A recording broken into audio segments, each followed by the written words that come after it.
জয় হিন্দ বন্ধুরা, আশা করি আপনারা ভালো আছেন। আমি আপনাদের বন্ধু এক্স সোলজার ফিরদৌস মণ্ডল, আপনারা হাজির প্রি ডিফেন্স একাডেমিতে। বন্ধুরা, আবারও বলেছি, অনেক আগে থেকে বলছি, মাধ্যমিক, হ্যাঁ মাধ্যমিকের পরে একাদশ এবং দ্বাদশ শ্রেণীর পড়াশোনা করুন, সাথে ডিফেন্সের জন্য তৈরি হন।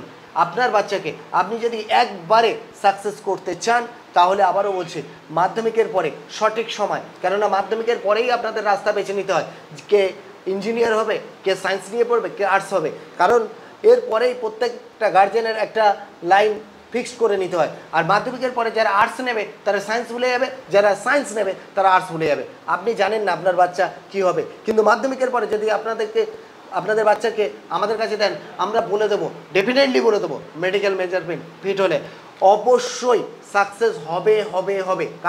কারণ ইন্ডিয়ান আর্মি যে অগ্নিবীর নিয়োগ করে থাকে সেটি কিন্তু মাথায় রাখতে হবে 17.5 বছর বয়স থেকে নিয়োগ হয়ে থাকে।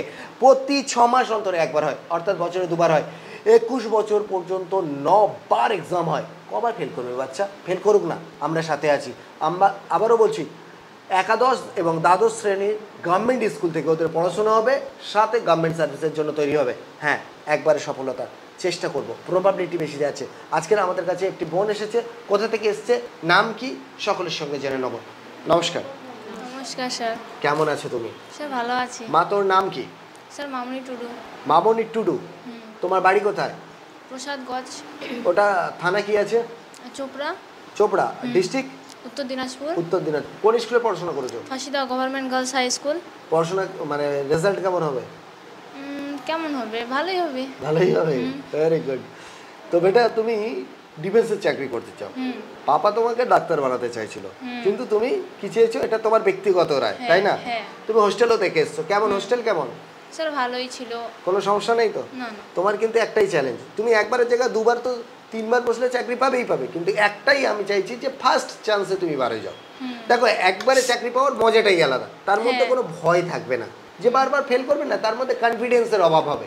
সেই জন্য আমি তোমাকে একটাই পরামর্শ দেবো, যেহেতু আমি জানি, আমি নিজে একজন সোলজার ছিলাম, সেই সূত্রে একজন সোলজার কীভাবে বানাতে হয় এটা আমার জানা আছে। সেই সূত্রে আমি তোমাকে যেভাবে গাইড করব, তুমি যদি সেইভাবে অক্ষরে অক্ষরে পালন করো, ব্লাইন্ডের মতো যদি আমার উপরে, এডুকেশনের উপরে এবং ফিজিক্যালের উপরে যদি তুমি ফোকাস করে থাকো, তুমি একবারে সফল হতে বাধ্য। বাই চান্স কারোর একবার যদি নয় 2বার 3বার ফেল করুক না, কোনো অসুবিধা নেই। আমি বলবো ফেল করো, কিন্তু তুমি ফেল করতে পারবে না, কারণ আমি তোমাকে সব কিছু তৈরি করে দেবো, যেমনভাবে তোমার বাবা মা তোমাকে তৈরি করেছে, অনেক ভালোভাবে তৈরি করেছে। তুমি ফর্ম ফিল আপ করছিলে, তখনই আমি দেখে তোমার পাপার সঙ্গে কথা বলেছিলাম, তাই না? এবং বলেও দিয়েছি যে আপনার বাচ্চার কিন্তু প্রবাবিলিটি অনেক ভালো আছে এবং চেষ্টা করবো ও যাতে একবারে সাকসেস হয়। তোমার সাথে কে কে এসছে? আমার মা আর আমার পিসি আর আমার পিসা। পিসা তো বাইরে আছে, তাই না? তা মায়ের সঙ্গে দাও কথা বলি একটু। নমস্কার দিদি। হ্যাঁ নমস্কার স্যার। হ্যাঁ বলুন, কিছু বলবেন? বলুন। বলবেন না? তা আমিও তো আপনার বাচ্চার মতো, আমাদের।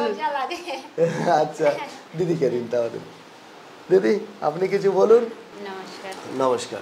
মেয়েটাকে নিয়ে আসলাম এখানে, অনেক খুশি লাগলো, অনেকে ভালো লাগলো।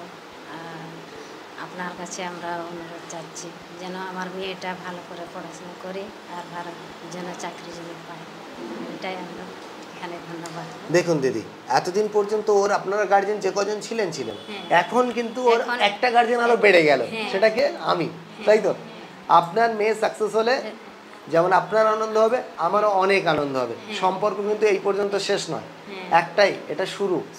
ও মেয়ে যদি সাকসেস হয়, ওর থেকে আরো অনেক বাচ্চা আসবে, এটা ন্যাচারাল। আর সবচেয়ে বড় কথা, ও সারা জীবন মনে রাখবে যে আমার একজন শিক্ষাগুরু ছিল। তো ধন্যবাদ আপনাদেরকে।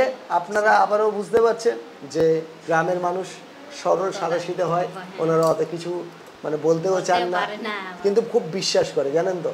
তো যাই হোক, আবারও বলি, আপনারা অনেকে খুশি হয়েছি এখানে এসে, আবার আপনার কাছে ভেট হলো, আর আপনার কাছে আমার মেয়েটাকে দিলাম, এখন আপনার হয়ে গেছে, আমাদের থেকে আপনার কাছে দিলাম, আপনার মেয়ে হলো। আবারও বলছি, আপনাদের একদম অন ক্যামেরায় বলছি, এই বাচ্চা বা যে কোনো বাচ্চা যারা আমার কাছে আছে, তাদের বাবা মা টাকা পাঠাক না পাঠাক, তাদের সব প্রয়োজন একজন গার্জেন হিসাবে, একজন বড় ভাই হিসাবে বা ওদের মামা হিসাবে দেখার আমার কর্তব্য, এবং আমি দেখে যাব, এইটুকু দায়িত্ব আমি নিলাম আপনাদের সকলের কাছ থেকে। ধন্যবাদ।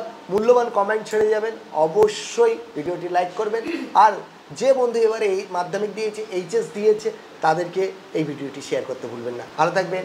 জয় হিন্দ, জয় ভারত।